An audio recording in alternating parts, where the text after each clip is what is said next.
दोस्तों, क्या आपको पता है फैक्ट्री में टाइल्स कैसे बनती है? और क्या आप जानते हैं टाइल्स बनाने के लिए किस तरह की मिट्टी का इस्तेमाल किया जाता है? और क्या आपको पता है फैक्ट्री में टाइल्स को कैसे इतना चमकदार बनाया जाता है? दोस्तों, टाइल्स बनाना एक काफी लंबा प्रोसेस है जिसकी शुरुआत होती है इसके रॉ मटेरियल से। रॉ मटेरियल में इस्तेमाल होता है क्ले, जो एक हाई प्लास्टिसिटी मटेरियल है। इसी के साथ एक लो प्लास्टिसिटी मटेरियल पाउडर जैसे सोडा और पोटेश का इस्तेमाल होता है। क्ले और पाउडर को सबसे पहले इस वेइंग मशीन में 5050 के कंपोजिशन में डाला जाता है।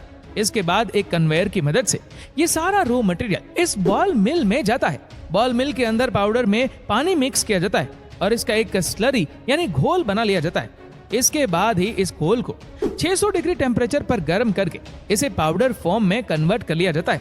अभी इस पाउडर में कुछ बड़े कण भी हो सकते हैं, जिसके लिए इसे वाइब्रेटर से गुजारा जाता है, जहां इसमें मौजूद अनवांटेड पार्टिकल्स छान कर निकाल लिए जाते हैं और हमें मिलता है ये सुपर फाइन स्मूथ पाउडर। यही पाउडर आगे जाकर इन टाइल्स का शेप देने वाला है। इस पाउडर को टाइल्स का शेप देने के लिए इसे मैन्युफैक्चरिंग लाइन की अगली मशीन में डाला जाता है, जो है ये प्रेस मशीन।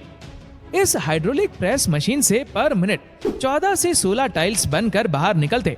प्रेस से निकलने वाले इन टाइल्स में अभी भी नमी होती है, इसलिए इन टाइल्स में से बची कुची नमी को निकालने के लिए इसे ड्रायर से गुजारा जाता है। ड्रायर का टेम्परेचर 250 डिग्री के आसपास मेंटेन किया जाता है और टाइल्स यहाँ से गुजरने के बाद और ज्यादा सख्त हो जाती है।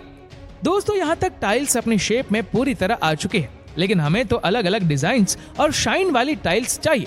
इसीलिए अब इन टाइल्स को दिया जाएगा इसका शाइन और डिजाइन।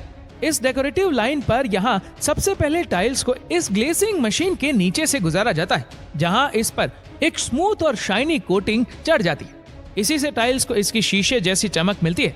यहाँ कुछ ब्लॉगर्स की मदद से टाइल्स पर लगे डस्ट को पूरी तरह से साफ किया जा रहा है, क्योंकि अब इसे इसका डिजाइन मिलने वाला है। इसके लिए यह टाइल्स इस डिजिटल प्रिंटिंग मशीन में जाती है। यहाँ टाइल्स पर जैसा भी डिजाइन प्रिंट करना है वो इस कंप्यूटर में फिट कर दिया जाता है और वही डिजाइन हूबहू उस टाइल्स पर प्रिंट हो जाता है।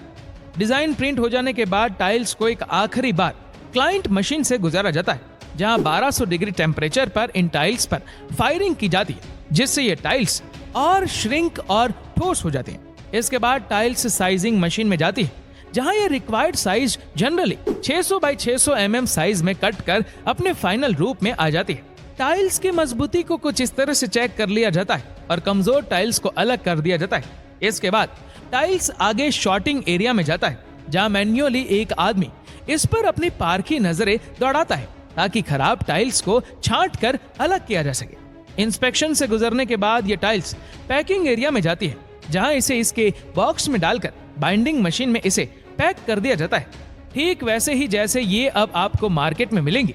कई बड़ी मैन्युफैक्चरिंग कंपनीज में टाइल्स पैकिंग का ये काम भी ऑटोमेटेड होता है, जहां कुछ इस तरह से ऑटोमेटिक मशीन टाइल्स को पैक कर देती है और पैकेट की बाइंडिंग होने के बाद ये पैकेट्स मार्केट में जाने के लिए बिल्कुल तैयार है। तो देखा आपने कैसे मिट्टी से शुरू होकर बनती है ये शानदार, चमकदार, जोरदार टाइल्स, जो घर को देती है एक